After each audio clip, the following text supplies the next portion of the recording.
Yeah, Yo, man, what it do? come on, man. If y'all don't know who we listening to right now and who we looking at, man, you is left behind, dog. Let me start this thing again, man, while we got this good volume. What's going on, man? It's Rope, the motherfucking composer, man. Rope 2 official. RopeFlikks right now, man. We dropping a motherfucking interview with my dog, one of my big dogs, man. I'm real shit. Before I even became none of that shit, y'all niggas really even knew me as, bruh. We met, bro. I met this dude on the bus. Let me give y'all the quick motherfucker. I seen him on the bus, bro. You can see by his swag, right? Like you could just tell this nigga's an artist, right? Like by the way he dressed. I'm like, this is a old Prince ass nigga. He player as hell, but you know he a rock star. But he black. Like it was just like, man, this nigga do music. And I just asked him. He was like, yeah, bro. But like I'm dead serious about my shit, bro. Don't play with me about my shit. It was just like I got you, bro. So anyways, it was just, man, we been cool since then, bro. Like I could go on and on, man, but I'm just gonna stop right now. I just wanted to give some type of introduction to this dude, man, because he's definitely worth an introduction, bro. This my boy Yero, man. You know what I'm saying? I don't know if they wanted me. Did you want me to tell them that, bro? Did they know Yero or they only know you're welcome? Nah, my government is fine, man. My whole point of like using my government name, Yero Winborne, and being your welcome is that it's the same number of characters and I am the character itself. And your welcome is just a gratitude, a pivotal person that really just is about showing love, light, and a way to teach yourself, like ways to grow and knowledge and be thankful. So I am your welcome. Wow. Thank you for the introduction. Nah, you're welcome, man. That shit fire. He set me up. That nigga, he think he slick. Hey, but what's fire about that? Because that was gonna be my first question, man. So who is your welcome as far as like we understand where it came from. Now, tell me where were you born and raised, man? Like, okay, so I was born specifically in Tallahassee, Florida. And I get so much love there. I love Tallahassee so much. I got so much family out there. But every time I go to Tallahassee, I realize how Tallahassee I'm not. You feel me? Like it's a lot of, a lot of different things that are going out there, and I love the space and I love how it's growing and becoming a very diverse and multifaceted place. But it's very much the place that, it was like a long ass time ago, and I can tell that shit. But I grew up here, Southside Atlanta. Like Cleveland Avenue was the first neighborhood I lived in when I moved to Atlanta. And then I moved around like the West End area, East Side, South Side, back and forth. And that's really how it's been. I went to school on the North Side, had some time out there, spent some time on the West Side. Have literally lived like in so many neighborhoods around Atlanta. And at this stage, I just feel like it's about really showcasing what the South has to offer, what the Southeast is, like what's going on like in every aspect, every nook and cranny of this bitch. Because realistically, you'll see that Atlanta is a lot of old plantations that have just been updated. So, yeah. hey, but that's some real ass shit. He done. Hold on, Wayne. Goddamn, we was gonna peel back layers. My boy jumped straight into it. Man, let me ask you this though, cause I know you enough to know this, man. Yeah. What or who is World Made, bro? I know of World Made, but people don't know yet, man. Who or what is World Made? All right, so World Made is the clique specifically, and it's a creative culture community that's about etheric cultivation of innovative ideas, helpful information, financial knowledge, things that will really help and perpetuate people's lifestyles. That is about manifesting abundance. So we do shows, we've done plenty of shows, performances. I've literally performed all up and down the East Coast. Like at this stage, I love the South. Like this is really where I call my home. Like my first project was called Welcome Home. It was welcoming me to this universe. And realistically, World Made is the place where we create universes and bring them to life. If you want something that you want to bring into fruition, this is what World Made is about. We got projects, we got albums, we got mixtapes, just really different types of musical experiences that really showcase how diverse the Southeast is. And then when it comes to putting that knowledge together, it's about really like finding a way to put people in front of other entities and sources of information that are about helping you, cultivating real tangible lifestyle changes, healthful medicine, plant medicine, things like that. And it goes on and on. It's not one-sided thing. It's literally world made because it is so many different creative cultures manifesting at one time. And an important thing for me is to be able to know how to say thank you, in so many languages. So I just want to say thank you, and thank you, Rope, for allowing me to be here, and bringing on this, like, specific thing to not just showcase what I do, but what we do as a whole, what we do as a community. Absolutely, man. It's crazy because, shit, that'll lead me into, and it almost does kind of answer it, but what else do you do aside from music, bro? Like, and why? But, we got some of the why. Yeah, give us a look.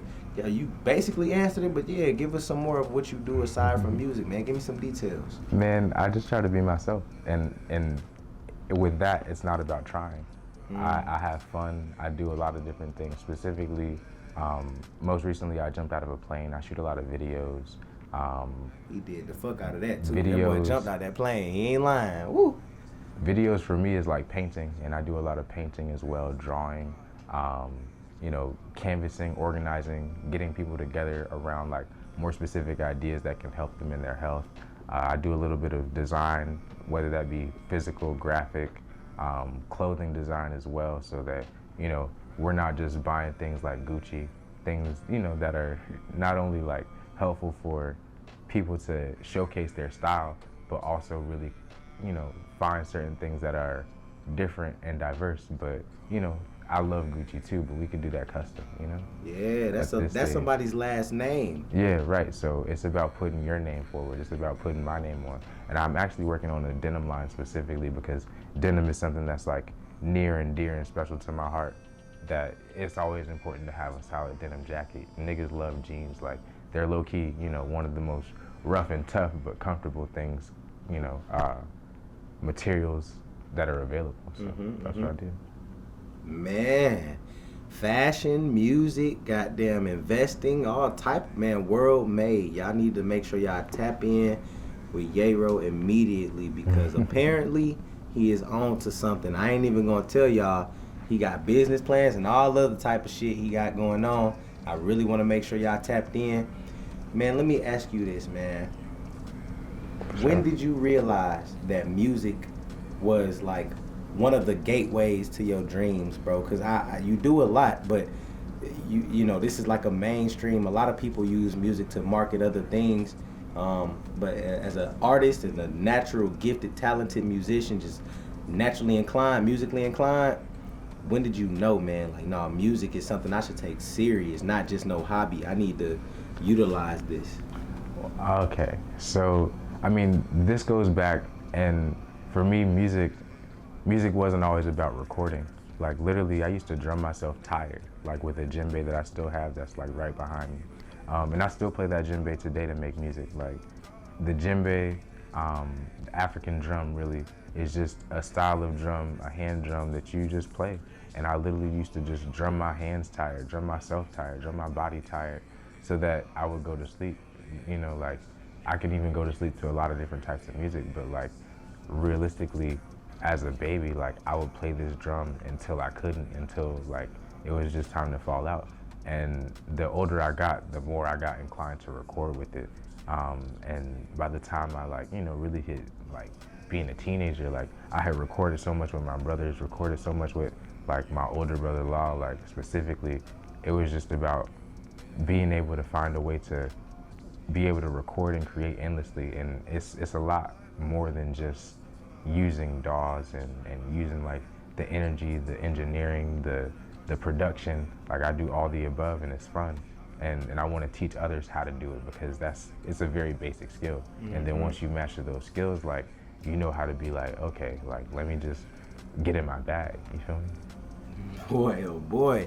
The one thing I have been emphasizing is intellectual property. I've been emphasizing and underscoring that to my daughter lately, letting her know that you are gifted and that your treasure is where your heart is, and that all you really have to do is hone in on it and learn the skill behind it, and just really like market yourself. The better you get at it and you specialize in it, people will pay you more, for that, for your skill, for your time.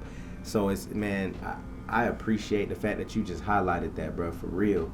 And that's what this is about, man. When you're taking it serious, it's about turning this creative intellectual property into, revenue at the end. And I know it ain't all about the money.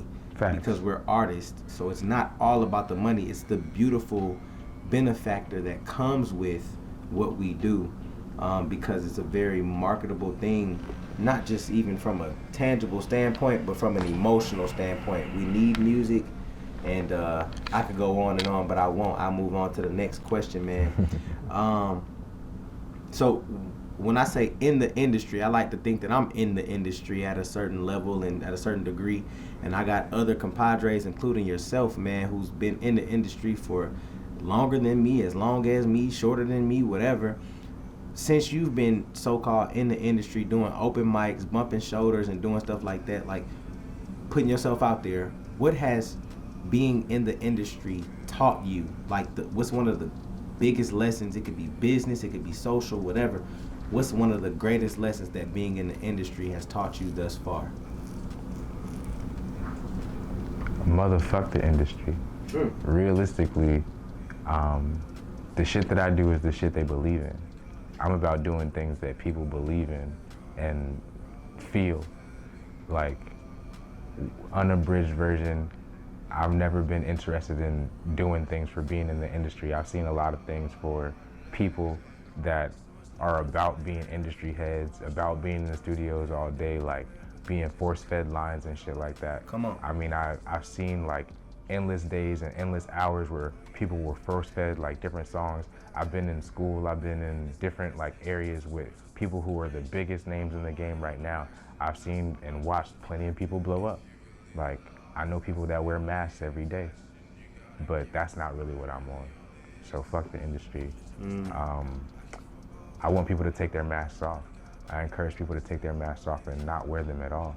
Really be who you are and live that unabridged, like that notion of what it means to really be a person in a vessel, as opposed to being something that other people poured conflicting energies into to really like be able to control.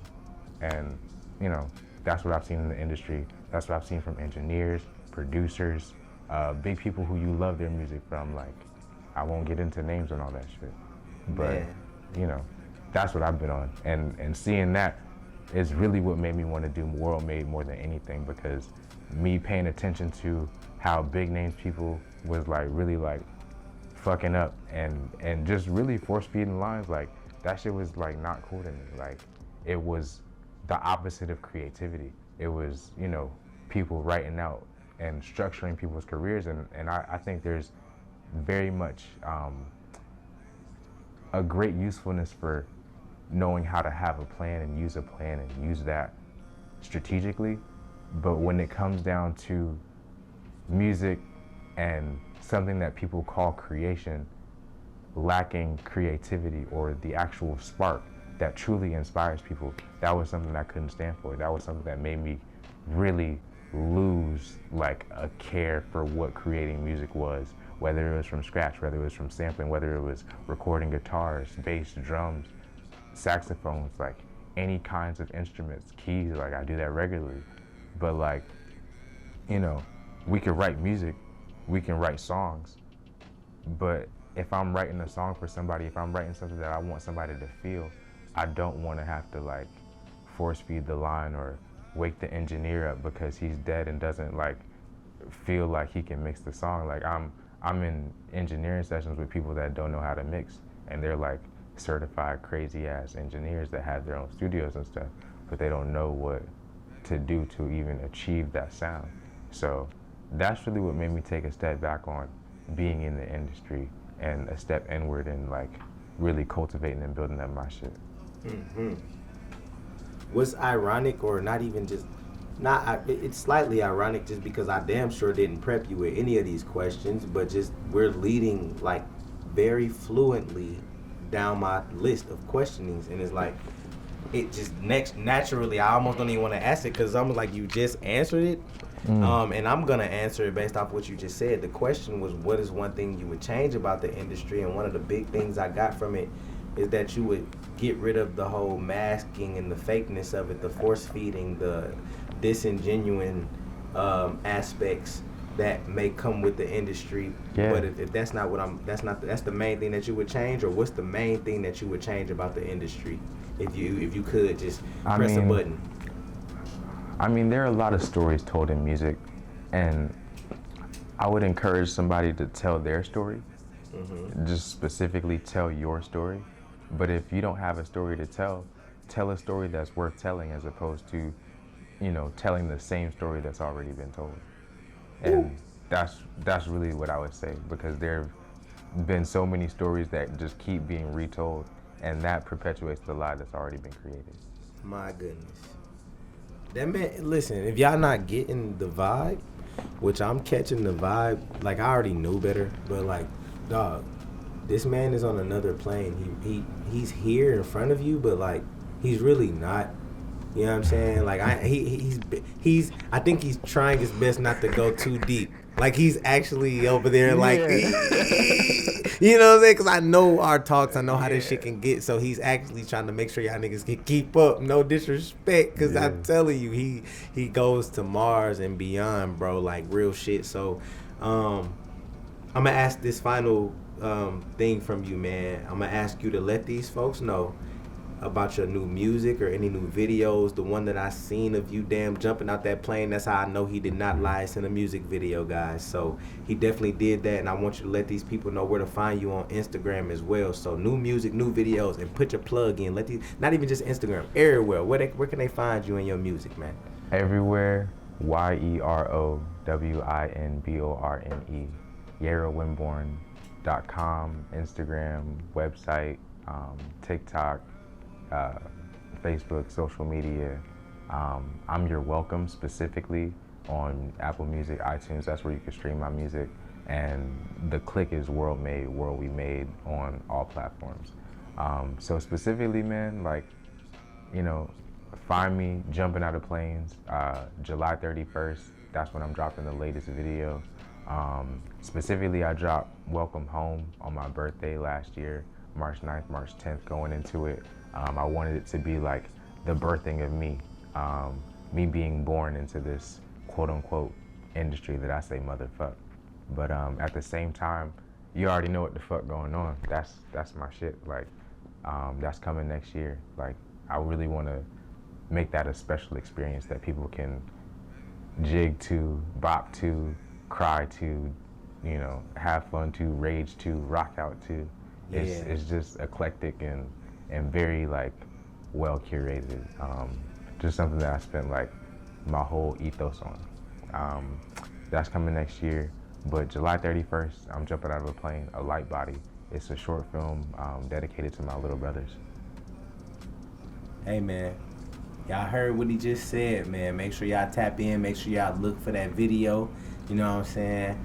And just, man, follow these teachings, man. We ain't out here just dropping gems for nothing, and as RopeFlikks and all the other ropes, man, I'm just out here trying to serve at the greatest capacity. This right here was very necessary. Bro, I appreciate everything that you just shared with us, man. I appreciate you getting in front of my camera and allowing me to come in over here in your personal space, which, we kick it all the time. But, man, I appreciate this, and I'm definitely going to make sure that motherfuckers is tapped in. Y'all better tap the fuck in. Follow him, man. You're welcome, man. Yero Winborne, man. Y'all better goddamn know the motherfucking name. Say it 20, Yero Winborne, you know what I'm saying? You're going to trip over that bitch. You feel me? Hey, man. Thank you, man. Yet again, we out, man. Yeah. I appreciate you, dog. Straight up. Love. Love. This is Harrison Rosie, love energy.